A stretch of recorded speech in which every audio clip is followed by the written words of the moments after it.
Assalamualaikum students. Hope for best of your health and iman. Today we're going to start the biological problem, some discussion of hypothesis, deduction and experiments. So अपना lecture start करने से पहले I request you to subscribe my channel, like the video and share. Okay. And also don't forget to follow me on Instagram. क्या है आज हमने करना है बियोलॉजिकल प्रॉब्लम की कुछ डिस्कशन किस तरह से बियोलॉजिकल प्रॉब्लम को आप फेस कर सकते हो और उसको टैकल करना और फिर उसके सोल्यूशन रिजल्ट्स किस तरह से निकाल सकते हैं एक्सपेरिमेंट्स को किस तरह जो है वो कंडक्ट किया जा सकता है कौन सी प्रिकॉशंस आपको लेने की ज़रूरत है किन कंडीशंस में कुछ एक्सपेरिमेंट सक्सेसफुल होते हैं कुछ अनसक्सेसफुल होते हैं तो ये सब चीज़ें आज हम इस लेक्चर में डिस्कस करेंगे ठीक है सो इन बियोलॉजी like other sciences क्या है new things are being discovered and long held theories are being introduced to produce with the better ones or moderated or for more data knowledge accumulated क्या होता है कि आपके पास कोई भी साइंस हो चाहे वो बियोलॉजी है या कुछ भी है केमिस्ट्री फिजिक्स ठीक है सबसे पहले आपके पास कोई ना कोई प्रॉब्लम्स आती हैं कुछ फेस करनी पड़ती हैं प्रॉब्लम्स कुछ चीज़ें जो है वो डिस्कवर होती हैं उनसे पता चलता है कि ये चीज़ ऐसे है तो फिर उस पर कुछ थ्योरीज को जो है उन पे उनको जो है टॉप पे उसको रखा जाता है कि इसके पीछे ये थ्योरी हो सकती है ये कॉन्सेप्ट हो सकता है इस वजह से ये काम इस तरह से हुआ है सो उसकी फिर जो है स्टडी की जाती है और उससे रिलेटेड जो है वो डाटा अक्यूमुलेट किया जाता है नॉलेज को इकट्ठा किया जाता है ठीक है this happens when biologists recognized some biological problems and go its solution क्या होता है go for its solution कोई प्रॉब्लम आती है और फिर हम उसका सोल्यूशन जब सॉल्व करते हैं सोल्यूशन जो है वो निकालने की कोशिश करते हैं फिर हम ये पहुंचते हैं किसी चीज़ तक उसका रिजल्ट मिलता है कुछ इस तरह से हमारे पास डिस्कवरी हो जाती है और वो हमारी थ्योरी भी बन जाती है ठीक है जो आपको पहले कहा गया in solving a biological problem biologist takes following steps अब कौन से स्टेप हैं जो बियोलॉजिकल प्रॉब्लम सॉल्व करने में आपको जो है आप लेते हैं उन स्टेप्स को फॉलो करते हैं सबसे पहले क्या है आपकी ऑब्जर्वेशंस हैं हाइपोथेसिस फॉर्मुलेशन है डिडक्शंस एंड एक्सपेरिमेंट्स अच्छा अब क्या है कि जो आपके पास हाइपोथेसिस फॉर्मुलेशन ऑब्जर्वेशन है कि आपने किसी चीज़ को ऑब्जर्व किया है उसका मुशाहिदा किया है देख लिया है कि ये चीज़ इस तरह से और आपके जहन में ये क्वेश्चन आता है कि अच्छा ये अगर इस तरह से क्यों है या ये यूनिक है ठीक है उसके बाद कुछ हाइपोथेसिस फॉर्मुलेशन आती है कि आप कुछ सोचते हैं कि अच्छा हो सकता है कि ये इस वजह से हो सकता है कि ये this is one of the tentative sentence और टेंटेटिव जो है टेंटेटिव इक्वेशन कि आप सिर्फ सोचते हैं इनिशिएटिव लेते हैं कि हो सकता है कि ये इस वजह से हुआ हो ये कोई ट्रू स्टेटमेंट नहीं होती इसको चेक किया जाता है फिर डिडक्शन से और एक्सपेरिमेंट से ठीक है डिडक्शंस में ये है कि आप उस पर कुछ डिफरेंट लॉज को अप्लाई करते हैं और उससे डिडक्ट करने की कोशिश करते हैं नतीजा अखज़ करने की कोशिश करते हैं डिडक्शंस मींस नतीजा अखज़ करने की कोशिश करते हैं कि ये इस तरह क्यों हो सकता है ठीक है फिर आप उनको एक्सपेरिमेंट्स पे लेकर आते हैं कि अच्छा पूरा एक एक्सपेरिमेंट कंडक्ट किया जाए और फिर पता चलेगा कि ये चीज़ किस तरह से हुई है और क्यों एक्सपेरिमेंट्स के बाद जाहिर है कि आपने उसकी समराइजेशन करनी है रिजल्ट्स की क्रिएट प्रॉब्लम ग्राफिक्स कुछ ग्राफिक्स भी यूज़ किए जाते हैं जो इसकी रिप्रेजेंटेशन के लिए ज़रूरी हैं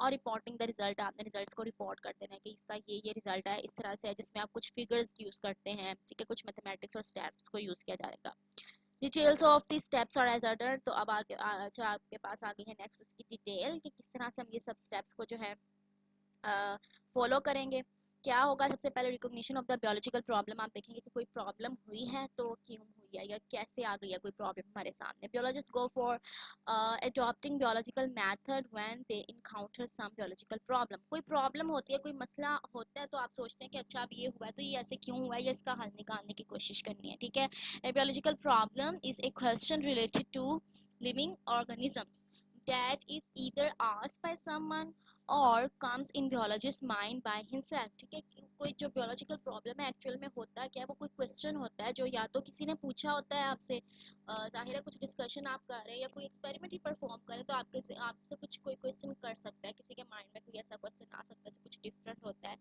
तो आपको अब उसको आंसर करना है तो वो एक प्रॉब्लम ही होती है आपके लिए कि इसको अब कैसे सॉल्व किया जाए या फिर खुद ही आपके माइंड में आ जाता है कि ये प्रॉब्लम या बियोलॉजिस्ट के माइंड में कि ये प्रॉब्लम ये ऐसा क्यों हुआ है इस तरह का कोई क्वेश्चन ठीक है फिर आप उसकी ऑब्जर्वेशन स्टार्ट करते हैं कि अच्छा फिर कुछ चीज़ों को ऑब्जर्व किया जाए या देखा जाए कि ये सब कुछ भी तो हुआ था कुछ इस तरह के फैक्ट्स भी हैं फिर आप उस क्वेश्चन को अपने जहन में रखते हुए उन ऑब्जर्वेशंस को देखते हैं as the first step in solving a biological problem biologist recall his or her previous observations or they make new ones ठीक है, वो अपने प्रीवियस ऑब्जर्वेशंस को रिकॉल करते हैं, उनको दोबारा से जहन में लाते हैं कि ये हमने ऑब्जर्व किया है, और उसको फिर न्यू वंस और कुछ नई ऑब्जर्वेशंस भी करते हैं। Observations are made with 5 senses. Observation हमेशा 5 सेंसेस के साथ होगी, जो हम पढ़ते आ रहे हैं, हमेशा आपने शुरू से पढ़ा अपनी साइंस में, vision, hearing, smell, taste and touch. ये 5 सेंसेस हैं, इनको यूज करते हैं, तो इससे ही आपको कुछ ऑब्जर्व करने की जो है सलाहियत आप में पैदा होती है, आप कुछ देखते हैं, ठीक है। इसमें कुछ देखना है, कुछ महसूस करना है, स्मेल करना, टच करना, ठीक है। तो ये सब सेंसेस हैं जिनको यूज करके आप कुछ ऑब्जर्वेशन क्रिएट करते हैं। Observations may both be qualitative and quantitative. Quantitative observations are considered more accurate than the qualitative because the former are invariable and measurable and can be recorded in terms of numbers. अब क्या है कि observations qualitative भी होती है और quantitative भी होती है। क्वालिटेटिव का मतलब ये है कि आप किसी चीज़ की क्वालिटी देखते हैं, जैसे अगर आप ऑब्जर्व करना चाहें कि ये प्लांट्स हैं, तो प्लांट्स में फ्लावर का कलर रेड है, या फ्लावर में डिफरेंट कलर्स हैं, और लीव्स के कलर ग्रीन है, स्टेम का कलर ब्राउन है, या फिर ज़्यादा ग्रीन है या लाइट ग्रीन है, ठीक है, डार्क ग्रीन और लाइट ग्रीन। ये ऑब्जर्वेशन है क्वालिटेटिव। प्लांट की लेंथ इतनी है, ठीक है, because I am a botanist, तो मैं आपको प्लांट्स की एग्जांपल दे रही हूँ। इसी तरह आप एनिमल्स में भी देख सकते हैं, तो कलर से रिलेटेड, क्वालिटी से रिलेटेड, ठीक है, लेंथ, हाइट्स, ये सब क्वालिटेटिव है। लेकिन क्वांटिटेटिव, सॉरी, हाइट नहीं आएगी। क्वांटिटेटिव जो है वो आपकी क्वांटिटी से रिलेटेड है, मेजरेबल, जिसको आप मेजरेबल कर सकते हो। इसलिए ये है कि क्वांटिटेटिव जो है वो ज़्यादा बेहतर होती हैं ऑब्जर्वेशंस, बिकॉज वो मेजरेबल होती हैं, उसको आप जो है मेजर कर सकते हो कि इतना। आप कलर को तो आप मेजर नहीं कर सकते कि इतना है कितना, बस ये कैसे लाइट, डार्क और समवट। बट जो आप हाइट देखें, विड्थ, ये सब चीज़ें क्या है कि आप उनको एग्जैक्टली इन सेंटीमीटर्स और इंचेस जो है आप उनको मेजर कर सकते हैं, ठीक है। और ये इनवेरिएबल भी होते हैं कि ये चेंज नहीं होते। जो क्वांटिटेटिव होती है ना, वो फिक्स्ड होती हैं, चेंज नहीं होती। Can be record by the terms of the number, इसको आप नंबर से जो है रिकॉर्ड कर सकते हैं। Examples of qualitative, examples of qualitative जो हैं वो आपके पास हैं। Qualitative and quantitative observations are given below, इनके कुछ एग्जाम्पल्स हैं। आप कौन से एग्जाम्पल है qualitative observations and quantitative observation. अच्छा, इनका डिफरेंस काफ़ी इंपॉर्टेंट है, जो आपके question exam point of view से क्वालिटेटिव और क्वांटिटेटिव का डिफरेंस भी और इनकी एग्जाम्पल भी, तो ये इंपॉर्टेंट क्वेश्चन है, ठीक है। The freezing point of the water is colder than the boiling point, के वाटर का फ्रीजिंग पॉइंट जो है वो कोल्डर है। आपको पता है 0 डिग्री सेल्सियस जो है वो वाटर का फ्रीजिंग पॉइंट है, और 100 डिग्री सेल्सियस उसका बॉइलिंग पॉइंट है, तो वो कोल्डर है एज कम्पेयर टू उसके बॉइलिंग पॉइंट से। लेकिन अगर हम क्वांटिटी की देखें तो हम क्या बताएंगे, the freezing point of the water is 0 degree Celsius and the boiling point is 100 degree Celsius. तो वो क्वांटिटी के मुताबिक हमने बता दिया कि वो फिक्स्ड हो गई है, चेंज भी नहीं होगी, और उसको मेजर भी कर लिया। जबकि अगर हम सिर्फ ये कह रहे हैं कि वो कोल्डर है या हॉटर है, तो वो इट्स सेल्फ इतनी जो है स्ट्रॉन्ग ऑब्जर्वेशन नहीं होगी, ठीक है। The litre of the water is heavier than a litre of A ethanol. तो फिर अब यहाँ पे यही है कि लीटर ऑफ वाटर जो है वो हैवियर है लीटर ऑफ एथनॉल से। लेकिन अगर हम उसको मेजर करें तो हमें पता है कि litre of water weighs 1000 grams and litre of ethanol weighs 79 grams. के जब हम 1 लीटर वाटर का लेंगे वो तो 1000 ग्राम्स होगा, लेकिन जब 1 लीटर हम एथनॉल का लेते हैं तो वो कितना होगा, 79 ग्राम्स। तो इस तरह से जब क्वांटिटी आ जाएगी अंदर तो वो मेजरेबल है, फिक्स्ड है, इनवेरिएबल है, ठीक है, इजी टू काउंट है, इजी टू टैकल है, इजी टू एक्यूमुलेट है। आप उसको स्टोर जो है अपनी नॉलेज को जो है उसको सेव कर सकते हैं, ठीक है, और वो नेक्स्ट भी यूज़ की जा सकती है। डाटा accumulation ईजी हो जाता है क्वांटिटेटिव के साथ। Observations also include reading and studying with what others have done in the past because the scientific knowledge is ever growing, ठीक है। तो ऑब्जर्वेशन में ये भी आता है कि हम ये भी चेक करते हैं कि बियोलॉजिस्ट ने या कोई भी साइंटिस्ट हैं वो पहले क्या कर चुके हैं। जब हमारे पास जहन में कोई ऐसी प्रॉब्लम, कोई क्वेश्चन आता है, तो हम सोचते हैं इस क्वेश्चन से रिलेटेड जो प्रीवियस साइंटिस्ट हैं उन्होंने क्या किया है, ठीक है, पास्ट में इस चीज़ को लेकर या इस प्रॉब्लम से लेकर कोई स्टडी ऐसी हो चुकी है या नहीं, और अगर कुछ इससे रिलेटेड है तो वो किस तरह से हुआ है या कितना उस पर वर्क हो चुका है, ठीक है।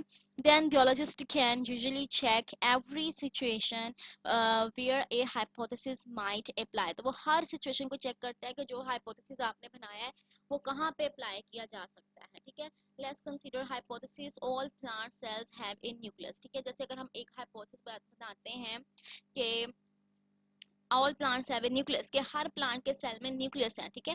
Biologist can not explain every living plants and the every plant that has ever lived to see this hypothesis is false, ठीक है। अब वो कह रहे हैं कि क्या करेंगे, अब ये तो नहीं है कि बियोलॉजिस्ट जो है वो एग्जामिन करें हर लिविंग सेल्स को, हर लिविंग प्लांट को, इस तरह तो पॉसिबल नहीं होगा। जबकि वो क्या करेंगे, इंस्टेड बियोलॉजिस्ट जनरेट डिडक्शन रीजनिंग, क्या करते हैं कि बियोलॉजिस्ट डिडक्शन यूजिंग रीजनिंग करते हैं, कि वो क्या करते हैं उस पर सोच विचार करते हैं, प्रीवियस नॉलेज को चेक करते हैं। From the above hypothesis the biologist can make the following deduction, if examine cells from a blade of a grass then each one will have a nucleus, ठीक है।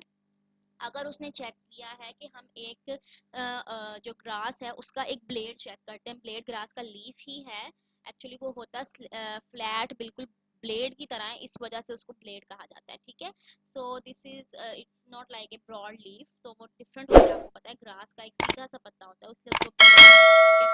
अब क्या है कि ब्लेड को अगर वो स्टडी कर रहा है उसने न्यूक्लियस देख लिया, तो वो ये हाइपोथेसिस क्रिएट करेगा that I am pretty sure कि जो है all cells gonna have nucleus, ठीक है। तो इस तरह से वो ऑब्जर्वेशन करेंगे, ये नहीं करेगा कि वो पूरी दुनिया के पौधे इकट्ठे करना शुरू कर दे, तमाम प्लांट्स को देखे और उसका फिर एक एक सेल चेक करे, ठीक है। तो इस तरह से डिडक्टिव रीजनिंग जो है उसको यूज किया जाता है। देन आपके पास है formulation of hypothesis which is the third step of your solving a biological problem. So observations do not become scientific observations until they are organized and related to a question. Biologist organizes his or her and others' observations into data form and conduct a statement and conduct a statement that may prove to be the answer of the biological problem under study. क्या होता है कि observation को सिर्फ fix नहीं रखा जाता, वो उसको टेस्ट करता है, उसको ऑर्गेनाइज करता है, ठीक है, अपनी ऑब्जर्वेशंस को। उसके अलावा जो अदर साइंटिस्ट की ऑब्जर्वेशन है वो उसको भी डाटा फॉर्म में लेकर आता है और फिर उस पर कोई एक्सपेरिमेंट्स कंडक्ट करता है, कोई हाइपोथेसिस उसके ऊपर इम्प्लाई करने की कोशिश करता है that may be it is because of this, ठीक है, हो सकता है कि ये इस वजह से हो। तो इस तरह की चीज़ें इसी को हम हाइपोथेसिस कहते हैं, जो आपको पहले बता चुकी हैं, और यही बियोलॉजिकल प्रॉब्लम का सलूशन या आंसर होता है आपके क्वेश्चन का फॉर सम एक्सटेंट। फिर जब उस पर एक्सपेरिमेंट किया जाता है फिर देखा जाता है कि अच्छा अब ये आंसर जो हमने निकालने की कोशिश की है कि अच्छा ये इसका आंसर हो सकता है, अब ये ठीक है या नहीं, उसको फिर एक्सपेरिमेंट पे जो है वो चेक किया जाएगा। Now comes the definition of hypothesis. This tentative explanation of observation is called a hypothesis. It may be defined as a it may be defined as a propositions that might be true.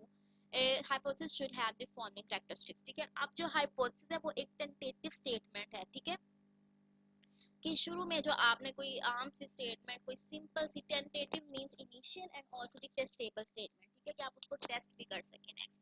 तो इस तरह की statement है जिसको आप लेकर आते हैं और उसको चेक किया जाता है कि वो ट्रू भी है या नहीं, और it's whether it is true और फॉल्स, ठीक है। उसके बाद आते हैं some characteristics of hypothesis. This is one more next more important question, most important question, ये भी बहुत ज़्यादा आता है कि हाइपोथेसिस की डेफिनेशन और उसकी characteristics. It should B A journal statement, एक सादा सी जर्नल स्टेटमेंट होनी चाहिए, वो कोई फिक्स्ड या स्पेसिफिक ना हो किसी चीज़ को लेकर। It should B A tentative idea, tentative idea कि वो इब्तदाइया सा हो, एक बस जैसे इनिशियली आपके जहन में शुरू में बस कोई बात आ गई है तो वो एक टेंटेटिव आइडिया है, ठीक है, जिसको आप टेस्ट भी कर सकते हो, नेक्स्ट उसको लेके जाएंगे। It should agree with the available observation, और इसको एग्री करना बहुत जरूरी है अवेलेबल ऑब्जर्वेशंस के साथ। जाहिर है कोई ऐसी ऑब्जर्वेशन होगी जो उसके साथ रिलेट करेगी तो फिर वो आइडिया आप यूज कर सकते हैं ना, अदरवाइज तो वो यूज ही नहीं कर सकते, it's rejected. It should be kept as simple as possible, इसको इतना सिंपल रखने की कोशिश करें जितना रखा जा सकता है, ठीक है, क्योंकि अगर सिंपल स्टार्ट आपका सिंपल से होगा तो फिर ही नेक्स्ट आपकी कुछ जो है प्रोसीजर को कंटिन्यू कर सकेंगे। अगर स्टार्ट में ही आपने कोई कॉम्प्लेक्स स्टेटमेंट चूज कर ली है तो फिर तो आप उसको ही सिंपल करने में लग जाएंगे और वो आपका एक्सपेरिमेंट नहीं परफॉर्म किया जा सकता, आपकी प्रॉब्लम की तरफ आप जा ही नहीं पाओगे। तो इसको सिंपल एज पॉसिबल, ठीक है। It should be testable and potentially falsable, यानी यही है कि उसको फॉल्सिफेबल, यानी क्या मतलब है इस बात का कि वो टेस्टेबल हो, उसको टेस्ट किया जा सके, फिक्स्ड स्टेटमेंट नहीं होनी चाहिए, ठीक है।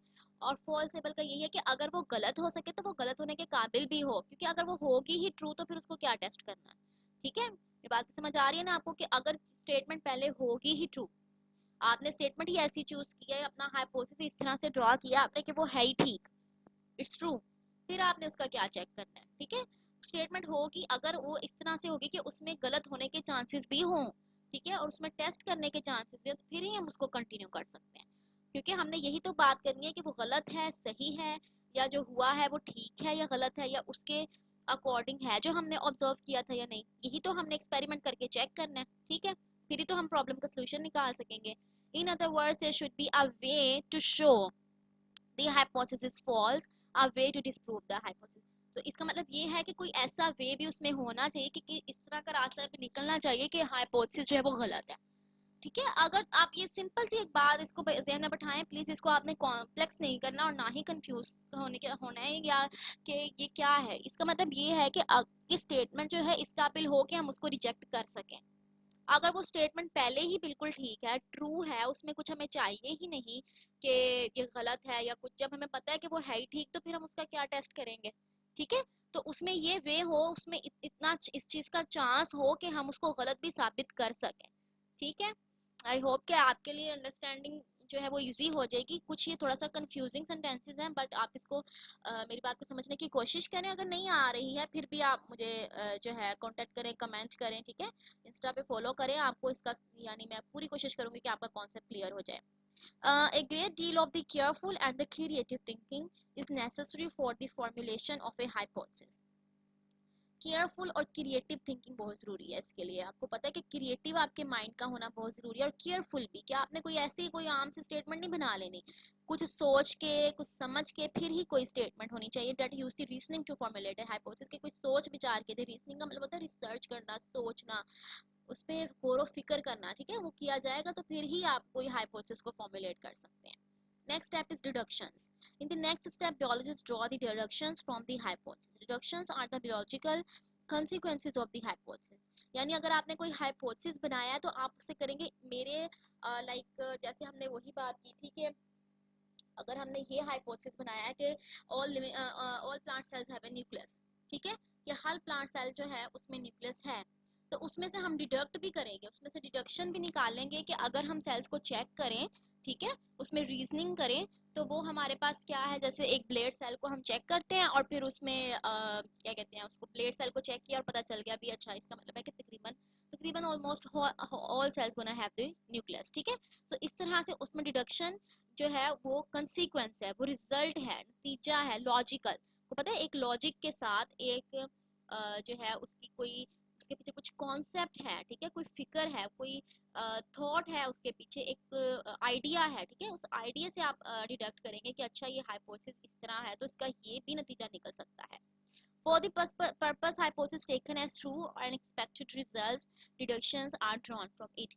और इसलिए हम कोशिश करते हैं कि हम उस हाइपोथेसिस को ठीक समझें, ठीक है, हम उस कोशिश जरूर करते हैं कि वो ठीक समझने की कोशिश करते हैं कि वो ठीक है, लेकिन वो गलत होना भी चाहिए, उसमें कोई ऐसा जो है उसके अंदर इस चीज़ की जो है चांस हो, उसमें इतना जो है मार्जिन होना चाहिए कि हम उसको अगर गलत करना चाहें तो वो गलत भी हो सके, ठीक है। नेक्स्ट क्या है, generally in biological method if a particular hypothesis is true then one should expect deduction a certain result. This involves the use of if then logic, ठीक है, यानी अगर आपके पास एक हाइपोथेसिस कुछ ट्रू है, आपको लग रहा है कि ये ठीक है, तो फिर आप कैसी डिडक्शन को यूज करते हैं कि आपको एक सर्टेन रिजल्ट मिल जाता है, उसमें यकीनी तौर पे आप कहते हैं कि ये होगा, और उसको आप इफ एंड देन लॉजिक कहते हैं। If it is like this so then it gonna be like this, ठीक है, कि अगर ये इस तरह से है, इफ एंड देन, तो फिर यूं होगा। I hope you understand. मैं बहुत कोशिश कर रही हूँ कि आपको आसान अल्फाज में समझा सकूं कि अगर आपका हाइपोथेसिस जो है, बियोलॉजिकल मेथड जो है, पर्टिकुलरली हाइपोथेसिस ट्रू है, आप सोच रहे हैं कि ये ठीक है, तो फिर आप उससे रिडक्शन निकाल सकते हैं, रिजल्ट निकालना इजी हो जाएगा, और उसमें लॉजिक कौन सा यूज होगा, इफ देन, ठीक है। Next is the experimentation, the most basic step of biological method experimentation, ठीक है ना। एक्सपेरिमेंटेशन है जो आपका मेन स्टेप है, बियोलॉजिस्ट पर performs the experiments to see of hypothesis whether hypothesis are true और नॉट, ठीक है, अब वो यही चेक करेंगे कि हाइपोथेसिस ट्रू है और फॉल्स है। The deductions which are drawn from the hypothesis are subjected to rigorous testing। अब आपने हाइपोथेसिस बना लिया, आपने उससे डिडक्शन भी ड्रॉ की कि ये चीज अगर इस तरह है, जैसे अगर मैं आपको कहूँ if the blade cells have the nucleus then all plant cells gonna have the nucleus। ठीक है, if और then का रूल ले लिया हमने, साथ में हमने डिडक्शन भी बना ली, ये हमारा डिडक्शन हो गया है, हमने उसको एक डिडक्शन ड्रॉ कर ली। अब एक्सपेरिमेंट करेंगे तो हमारे पास इसका फुल फ्लैज रिजल्ट आएगा और उसकी एक्सप्लेनेशन हो जाएगी और पता चल जाएगा कि हमारा जो हाइपोथेसिस था कि वो ट्रू है या फिर false. Deductions which are drawn from the hypothesis are subjected to rigorous testing। ठीक है, rigorous testing की जाती है, उसको बहुत सख्त टेस्टिंग उसकी की जाती है ना, जिसको कहते हैं वो चीज़ है कि उसको बहुत अच्छे तरीके से चेक किया जाता है। Through experimentation biologist learns which hypothesis is correct. Experiment से फिर आपको पता चलता है कि कौन सा हाइपोथेसिस जो है वो करेक्ट है और कौन सा false. The incorrect hypotheses are rejected and the one which proves correct is accepted। अब जो correct है वो उसको accept कर लिया जाएगा। An accepted hypothesis make further predictions that provide the important way for further test its validity। क्या होगा, अब जो hypothesis को हमने accept किया है, उस hypothesis को फिर जो है वो उसकी next उसमें results को draw करने की कोशिश की जाएगी कि results को किस तरह से draw करना है, और उसको ले लिया जाएगा, और जो फॉल्स होगा उसको रिजेक्ट कर देंगे।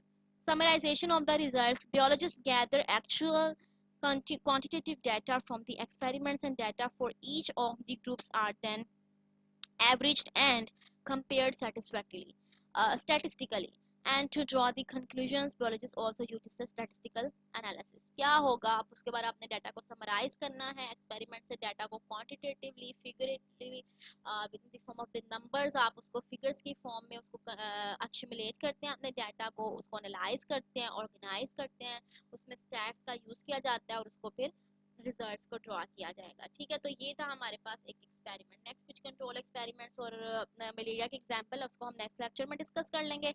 आज आपने ये पढ़ा है कि हमारे पास जब कोई प्रॉब्लम आती है, कोई इशू आता है, जो कोई आपको क्वेश्चन आता है आपके माइंड में, तो उसको सॉल्व कैसे करना है, उसका सोल्यूशन कैसे ढूंढना है। ठीक है, थोड़ा सा ये समझ के करने वाला काम है।